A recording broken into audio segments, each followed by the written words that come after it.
right. A proverb for today, Proverbs 25:16. If you find honey, eat just enough. Too much of it and you will vomit. Bomb drop from your boy Solomon. So I want to dive into this because this is really good. And it has a lot to do with you and I, the pleasures we have, and how to set them. Because when you look at the context of honey in the scripture, specifically in this passage, honey is not a bad thing. Honey is really good. Honey is sweet. Honey is digestible, edible.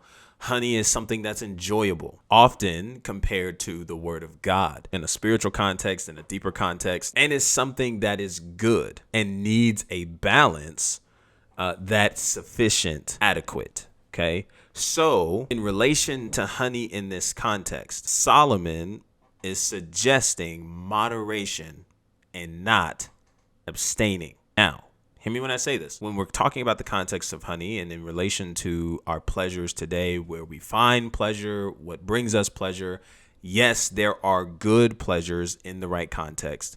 And then there are pleasures that in the wrong context are bad. Pleasures that we as believers shouldn't indulge in. Pleasures that we shouldn't put ourselves in positions to inhale, indulge, and overdo. Pleasures that, if in the wrong context, will ruin us and won't actually be beneficial to us in our journey, in our assignment, in our walk with God, in our availability. Well, the next question is obviously comes to mind. How do I determine if the honey in my life or the pleasure in my life, something that is good in my life, how can I even determine that pleasure to be good? Maybe some of you are in a position where you're like, I do a lot of things that low-key feels good. Like, I may not say it out loud. It feels good. It's good to me. I don't know if it's really good for me. So how do I determine if this pleasure that I'm indulging in is good for me and in moderation is good to me? You ready for this one? Discovering your purpose. Straight like that. Because your purpose is the missing key behind being able to determine what pleasures to indulge in and what pleasures to abstain from. By definition of purpose, the reason why something exists, the reason why you exist, you have been created, given a purpose in this life for a time such as this, to be alive in a time such as this, or as some people may even describe it as your mission statement in life. What is something that God has pressed on your heart, has put on your heart, that he wants to do through you that is beneficial to the kingdom, reaching lost souls, making disciples, all of those things. So in order to keep good things in our life good, not overindulged, not abused, not overused, keeping it in moderation to where it doesn't ruin us, we have to ask the question, does this pleasure refresh me towards my purpose, or does it detract me from my purpose? Is this a pleasure that fuels me, re-energizes me,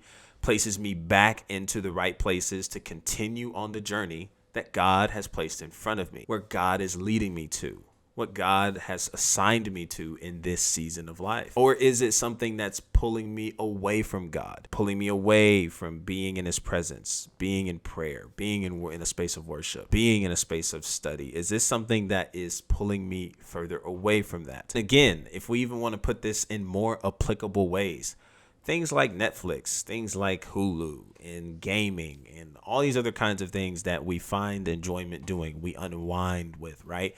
These things aren't bad in and of itself.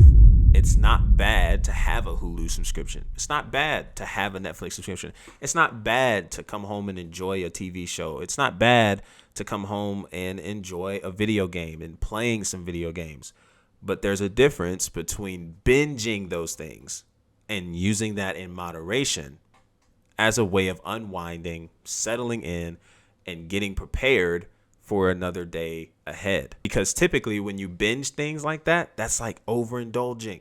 You're becoming numb to a lot of things. And it's possible that the binging is a result of maybe something you're escaping from, something you're running from, something you're not really willing to deal with. And so it's much easier to wrap yourself in a virtual reality and gaming wise, or maybe even it's wrapping yourself into a TV show, reality shows, because what you're dealing with, you want to get away from as far as possible. So much that you're like, I want to get involved in this and I want to see what's happening here. I want to know what everybody else is doing and try to figure out everybody else's problems and all those kinds of things. So what helps us, again, to keep a lot of this in moderation is knowing our purpose and knowing if it refreshes us towards it or doesn't. Yo, listen, I've got something amazing in the works for you available right now. If you're somebody who's looking to make this year your best year yet at diving into your faith and allowing it to become more applicable in your life. Never known where to start. You've always been confused. It feels overwhelming. Maybe you feel you don't have time. You don't know how to apply the Bible into your life. You have so many questions and thoughts as to what makes sense. How does it make sense? Don't worry. Your boy's got you covered with the Faith Factory. Click the link down in the description below. And in this Google document, you will find a plethora of resources that are at your disposal for you to be able to grow in your faith. I'm talking Bible plans, content creators to follow and subscribe to that better will enrich your faith, resources, links, books, all of that good stuff, even worship playlists, something to jam out to as you progress through your day. I really think this can be the start of something good for you and the lives around you by locking in and making sure that this year is your best year spiritually,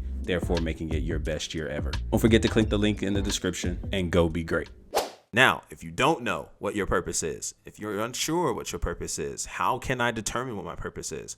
I do have a video that I definitely have in the link description below, which just goes over 10 questions surrounding purpose, getting us into the realm of purpose, pushing us into thinking things that could potentially reveal our purpose. Again, that is God-given, and we have to be connected to God in order to get clarity on. So a relationship with God through Christ is how we are going to learn what our purpose is in life. And without that, we're always going to be in this confused space, not sure, not knowing, and ultimately doing our own thing, then labeling that as our purpose. But really, that isn't what God has created us to do, nor is it where he's calling us to. Our calling is a result of our purpose. Our calling is the place where our purpose not only continues to develop, become clearer, but God uses us in that space to express it, to walk it out, to uphold it, to put our hands to it. Because not only are we in that space serving others, uplifting others,